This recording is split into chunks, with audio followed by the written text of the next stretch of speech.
All right, pre-calc. So case 2, and I promise this one's going to be a lot quicker than case 1. Hey, remember case 2 is about repeated linear factors. So suppose x plus 2 was a factor, then we would actually have it repeated. Or we could also think of that as x plus 2 squared. Okay, so you're going to need to remind yourself about foiling and all of the nuances that come with that. So don't make the mistake, this is not x squared plus 4. All right, so repeated linear factors, you're essentially going to follow the same step. You're going to have ax plus b to some n. It doesn't have to be 2, it could be 3, it could be 4, and for every degree we're going to add an extra fraction. Okay, the one alteration is that we need to allow for that repeated linear factor. Okay, so starting the same way, we need to factor this again. I'm going to start by taking out a greatest common factor, which would leave me with x, and then x squared minus 2x plus 1, and then I need to factor this piece as well. So I would have x, and that's going to factor into x minus 1 times x minus 1. So since I have 3 factors here, I need to write 3 fractions. My first factor is x, so I'm going to write my denominator as x. My second factor is x minus 1, so my second denominator is x minus 1. And here's where the change is. Since these are repeated linear factors, we're not going to just simply rewrite x minus 1 again because we've already accounted for that. What we need to worry about is that linear factor squared. Because there are 2 of them, we write squared. If there had been a third one, we would have to have another fraction where it was x minus 3 or x minus 1 to the third power. Okay, so first step, we're going to factor, and then again we need to think about having our a, our b, and our c, and if there was a fourth fraction we would have our d. Don't forget.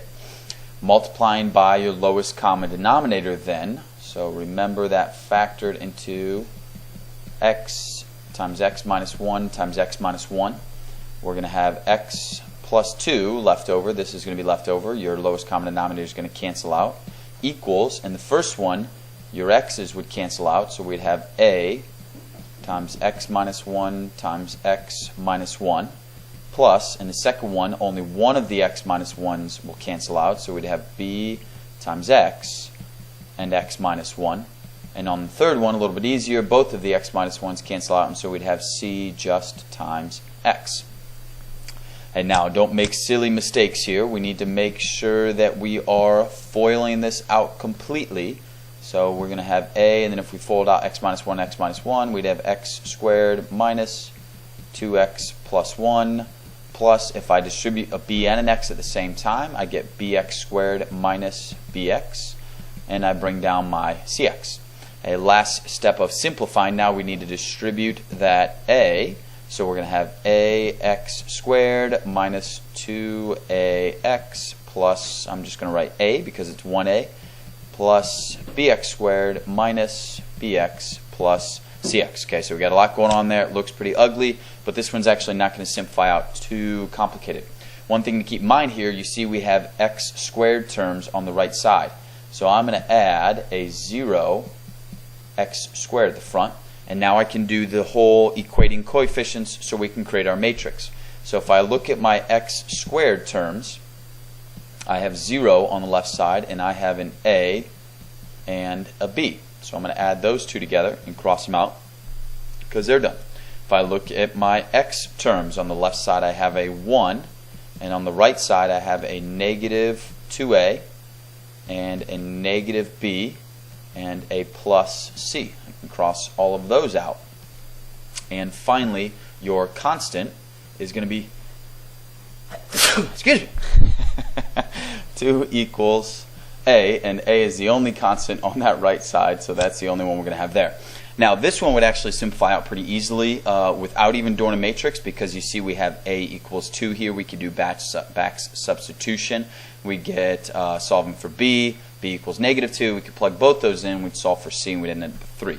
Now you don't have to do that. We could still create our matrix, and if I did that, I'm going to do it pretty quickly here. Our first line, remember we're going to have 3 columns for our variables a, b, and c, and 1 column for our numbers. So 1, 1, 0, 0, and then the next one for your second equation, negative 2, negative 1, 1, and 1.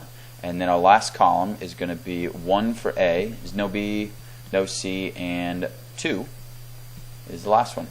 If we plug that in, we would get that the values for A would be 2, like we said. When we simplify that by doing that whole reduced row echelon form, we get B is -2 and C would equal 3. So just like we talked about earlier, we're going to go back then, and in our other video, we're going to go back and rewrite all this stuff. So we're going to have, it was A over X plus B over X minus 1 plus C, and that was silly, X minus 1 plus C over, and this one was the one that was different, X minus 1 squared. Okay, so 2 common mistakes here. We tend to not put the square there. We just write X minus 1 again. Don't make that silly mistake. And then a lot of other places that we make mistakes would be in this line right here, because we don't FOIL correctly, we don't distribute correctly, we don't organize ourselves well enough when we talk about our X squared terms and our X terms. Okay, so don't make any of those silly mistakes, and you should be okay. And that is it for case 2. We'll see you next time.